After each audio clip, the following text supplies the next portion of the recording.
Bonjour, Chuganabila, comme on dit à Okinawa, et sur cette chaîne Chiryu wa Kunichi Juku. J'en profite pour vous souhaiter une bonne année 2024, vu que c'est la première vidéo de l'année. Alors, je vous remercie aussi de me soutenir depuis si longtemps. Je ne sais plus depuis combien de temps je fais des vidéos. Je remercie ceux qui nous ont rejoints dernièrement et qui ont fait passer le nombre de mes abonnés à 500. On a donc dépassé l'objectif. Merci beaucoup. Maintenant, tant qu'à faire, on va essayer d'aller à 600-700.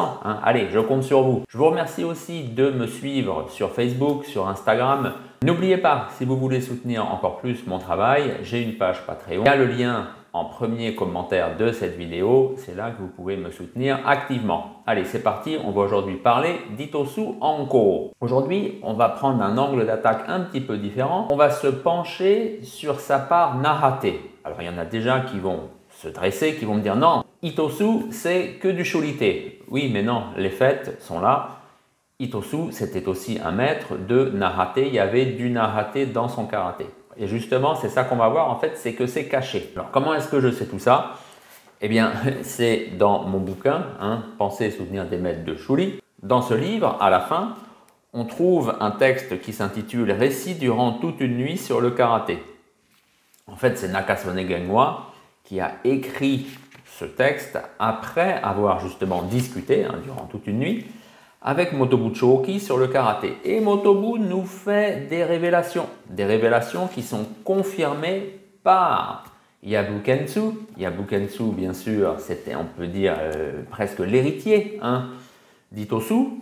Et Yabu, c'est pareil. Dans la biographie qu'il a intitulée « Récit sur la bravoure d'Itosu », c'était paru en 1915, ça c'est dans mon bouquin sur les traces d'Itosu, de Chibana et de Miyahira. Yabu nous explique qu'en effet, il y a aussi du Nahate dans le karaté d'Itosu. Alors tout ça, c'est très intéressant. Et je sais que certains vont me dire, oui, mais alors, si Itosu était un maître du Nahate, pourquoi est-ce qu'il n'y a pas de kata de Nahate dans son karaté? Pourquoi est-ce que Chibana, par exemple, n'a pas de kata de Nahate? Eh bien justement, c'est parce que Itosu a fait une sorte de volte-face et on va parler de ça aujourd'hui. En effet, Itosu a commencé le karaté avec Matsumura Sokon. Matsumura Sokon, c'est du shurite à 100%. Il n'y a pas de problème là-dessus.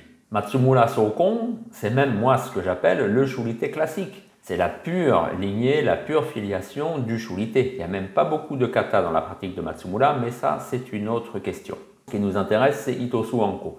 Donc Itosu, bien sûr, en tant qu'homme de Shuri, il avait appris avec Matsumura, qui habitait pas loin de chez lui. Je vous rappelle que c'est comme ça que ça se faisait. On allait chez un expert, chez un professeur, parce que déjà il habitait à quelques maisons de là où on vivait. C'était pratique, il y avait comme ça des relations de voisinage ou des recommandations, ce qui fait qu'on pouvait donc apprendre le karaté quand on habitait à Shuri. C'était aussi simple que ça. Là où ça se complique, c'est que Itosu avait quitté Shuri pour aller vivre à Naha et à Tsuji en particulier. Et quand il était à Tsuji, il a arrêté de suivre l'enseignement de Matsumura Sokon pour se tourner vers un dénommé Nagahama. Alors Nagahama, l'histoire n'a rien gardé de lui, on ne sait pas en fait qui c'est. Si Motobu n'en avait pas parlé et si Yabu n'en avait pas parlé, on ne saurait pas qu'il y avait un expert du nom de Nagahama. Ça tombe bien, c'était même comme ça qu'il était surnommé, on l'appelait l'expert. Nagahama vivait à Naha et c'était donc un expert, un maître du Nahate. Et forcément, Itosu, en apprenant avec lui, il y a eu une part de Nahate qui est rentrée en lui, c'est comme ça. Nagahama était un peu plus âgé qu'Itosu, tout ça c'est écrit là-dedans de toute façon. Mais quand Nagahama a quitté ce monde, sur son lit de mort, on pourrait dire, il avait vraiment invité, on pourrait presque même dire forcé, Itosu à revenir dans le shurite parce qu'il lui avait expliqué ou parce qu'il lui aurait expliqué, c'est peut-être mieux de parler au conditionnel, on ne sait non plus jamais réellement jusqu'où on est dans la vérité vraie. Donc, il lui aurait expliqué que oui, sa pratique à lui, alors est-ce que c'était toute la pratique du Nahate? Ça, on ne sait pas, mais en tout cas, c'était son interprétation du Nahate était trop contractée. Donc, il lui avait recommandé de retourner auprès de Matsumura pour retrouver un karaté plus délié, plus naturel. C'est ce qu'Itosu avait fait, et il avait donc suivi de nouveau Matsumura. Mais entre guillemets, le pli était pris. Il y avait quand même des choses qui étaient rentrées dans le karaté d'Itosu. J'en veux pour preuve sa façon de faire le kata Naifanchi, avec la position qui va avec, un Naifanchi Dachi, ou appeler ça Kibadachi, bref, c'est pareil. Normalement, dans le karaté de Matsumura, la position est quand même assez basse et ouverte. Non, Itosu, lui, avait opté de ramasser cette position et de la relever. Et bien ça ressemble à quoi? Et ben, ça ressemble en fait à la position Sanchin qu'on trouve justement dans le Narate. C'est aussi simple que ça. Et il y a d'autres choses comme ça qui font aussi que le karaté d'Itosu s'est éloigné du karaté de Matsumura. Pas par un choix personnel, mais parce qu'il y avait eu une influence du Narate de Nagahama. C'est aussi simple que ça. Donc pour résumer, Itosu était à l'origine Shurite. Il est allé ensuite faire du Narate avec Nagahama, et quand Nagahama est mort, il est revenu chez Matsumura.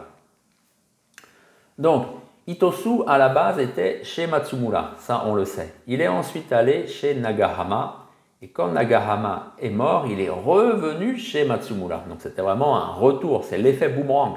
C'est pour ça que dans la forme, il ne reste rien, puisqu'on est comme ça, hop, ça c'est Matsumura, et on fait comme ça et on revient chez Matsumura, avec un arrêt chez Nagahama.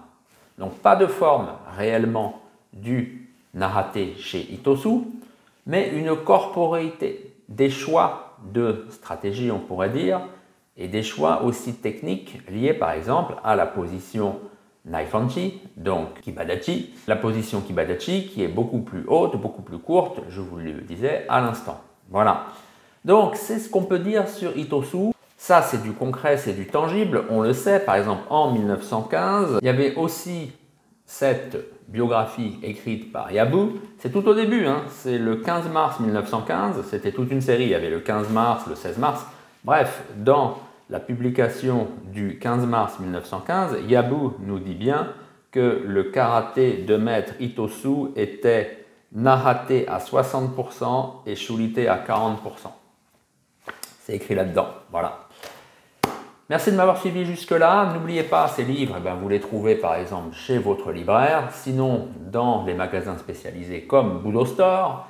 Et vous pouvez aussi me contacter si vous en voulez des exemplaires dédicacés. Allez, je vous dis à bientôt.